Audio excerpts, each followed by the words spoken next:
So you see here, you can switch around and you see, so it's like bass drum, snare drum, Okay. toms, hat, Okay, cool. cymbals. So yeah, you just need something on there, basically. I've been working here in my studio for about 4 years now. I've built it to exactly suit the kind of projects that I do, the way that I like to work. Okay, so which notes are in your scale? A, B flat, an F, and a D. The key thing with the actual design of the studio is having like a big control room that could accommodate a whole mob of people.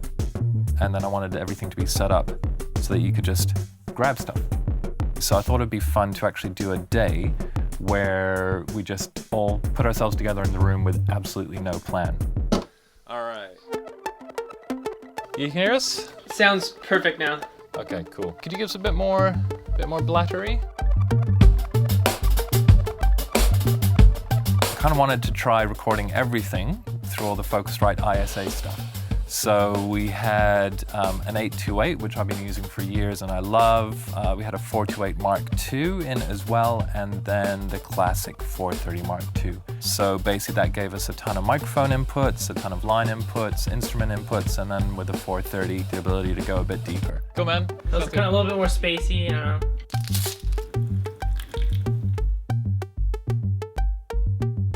Here it comes.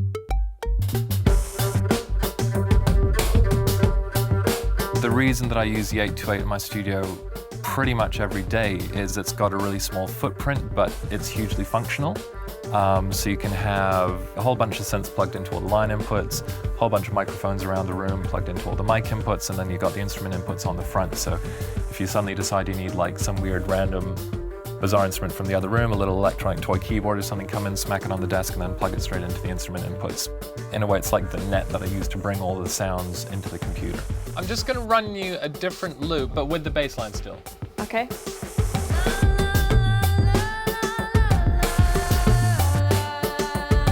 The other interesting thing with the 828 is it's got like a really broad sweet spot.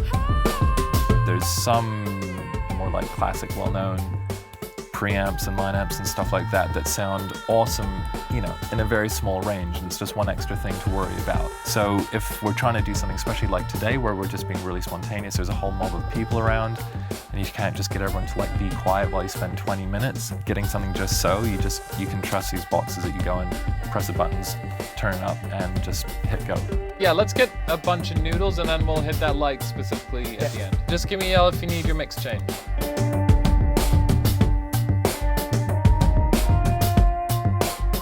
The ISA console was the absolute pinnacle of a large format analog engineering. The original designers were like aiming to make the best analog stuff ever. When you start with that attitude, that carries through. So that foundation is there, but then there's been just a couple of extra useful things that have really made them work in the modern studio situation. You have things like ease of switching between sources, you have really nice control over broad and fine sweeps of gain.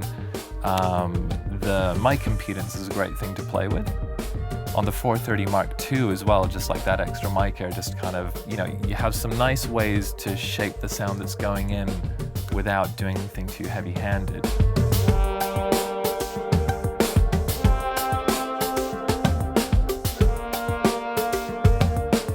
The way that I tend to produce artists or record artists is I want to be as spontaneous as possible and have them thinking as little as possible about the fact that they're in the studio.